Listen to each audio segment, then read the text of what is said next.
Hello and welcome guys to another track guide and hot lap, and today we have the LMP2 at the Red Bull Ring for the iRacing Week 4. So let's have a look at the hot lap and then we'll have a look at the guide.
So now that we've had a look at the hot lap, let's have a look at the guide. So you'll notice from the hot lap that the track limits are a bit funny on some of the corners. So like the entry of turn 1 and turn 2, you cannot cross the white line with the right side tyres. But on the final sector, you can go 4 wheels over the white line and it's absolutely fine. So you do just have to watch out for those track limits and make sure you're using the maximum of the track depending on the corner. So going into this first corner, our right side tyre cannot cross this white line. So we want to open it up as much as possible.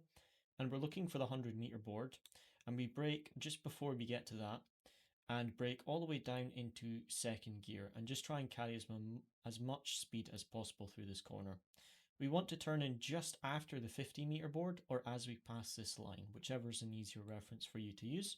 Turn in at that point, and then we're aiming to clip just a little bit of this yellow sausage curb.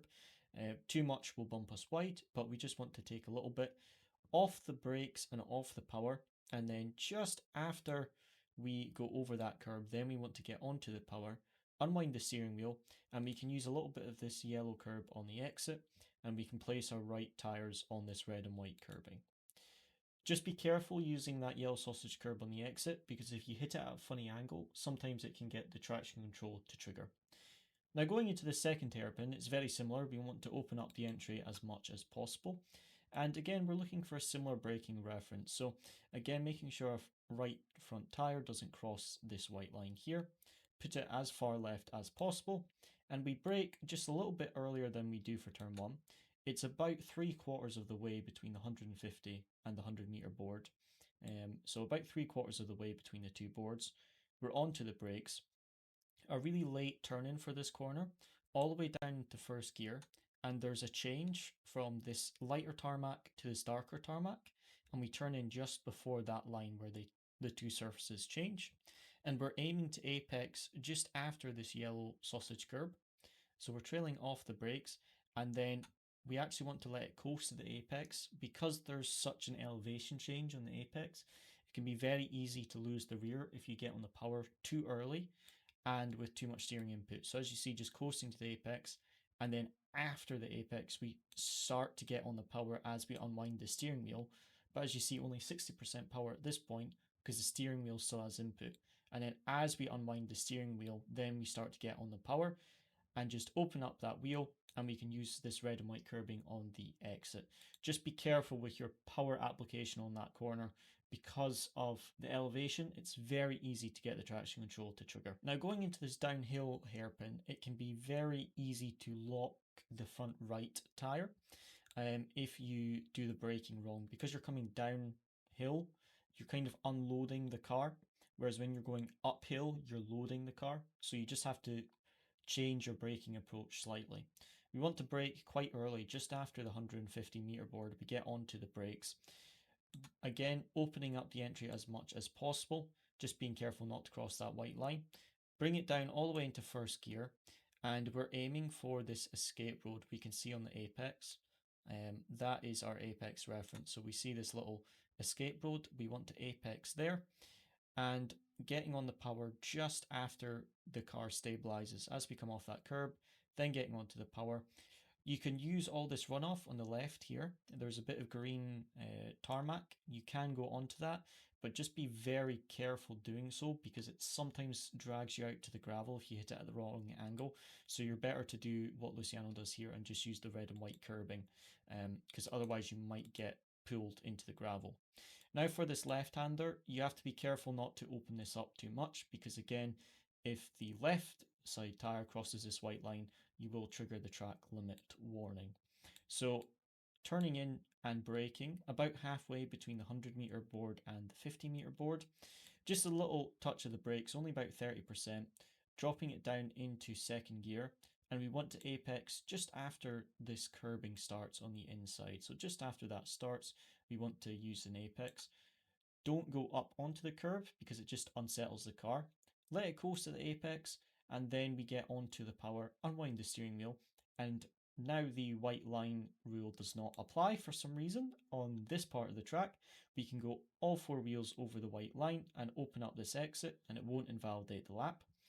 And now going into this left-hander, because what we do here is also allowed on the coming apex of the right-hander, we want to open up this left-hander as much as possible. So you'll see what I mean here. So we're turning in just before we get to this escape road, and then we're getting on the brakes just as we cross that line, only about 20% into third gear, and we want to just touch just a little bit of this red and white curbing, coasting at the apex, and then we get on the power around here, which looks like it'll be too early, but as you see here, because of the track limits, we can actually go four wheels over this white line and use this green, I don't know if it's tarmac or concrete, but whatever it is, you can actually put the right side tyre on this, which I have no idea why the track limits allow it here, but then like the entry of turn one, you can't cross the white line. Doesn't make sense, but to optimize your lap times, you're going to want to make sure you use all of that track that's available to you. Now going into the last two corners, again, the track limits are a bit funny. So on the entry, we don't want to cross the white line, but on the exit, we can cross the white line. So for the braking reference, we're looking at the 100-meter board and the 50-meter board, and we're braking about halfway between the two of them. Turning in as we get to the 50-meter board, braking down into third gear, and we want to be off the brakes before we get to the start of this curb. Let it coast initially, and then we can get on the power just before we get to the overhanging redbullring.com banner. Get on the power, let the car drift out wide, and as you see, we can go all the way up to here, and I think the track limit is the edge of this curbing. I think that's the track limit here on the exit. So the right side tyre on the edge of there, and then we want to brake around about here. There isn't really a good reference. I kind of just have, when I was doing the laps, about 2 car lengths before this shortens to this change. But there isn't really a good reference, so you kind of just have to get a feel for it. This is where Luciano brakes, so I mean, you could use this as a reference just before this barrier disappears, but it's probably the best reference to use is about 2 car lengths before this disappears and it changes to this. But then we want to turn in just as we get to this narrower section of the green AstroTurf, and then turning in, aiming to go just a little bit over this yellow sausage curb, off the brakes already so we can open up the exit, and then we're getting on the power just as we touch that curb, and then allowing the car to drift out wide, and again we can use all of this exit curb, 4 wheels over the white line. I have no idea why it allows this for track limits, but it does, so make sure you're using that to optimize your lap times. But that is it for the hot lap and track guide, guys. So really just to remember that you need to get a feel for where the track limits are, because some of the corners, they're super strict and some of them they're non-existent. So to really optimize your lap times, make sure you're using all the track that it allows you to use. But as always, guys, thank you very much for watching. Hope you enjoyed, and see you again next time.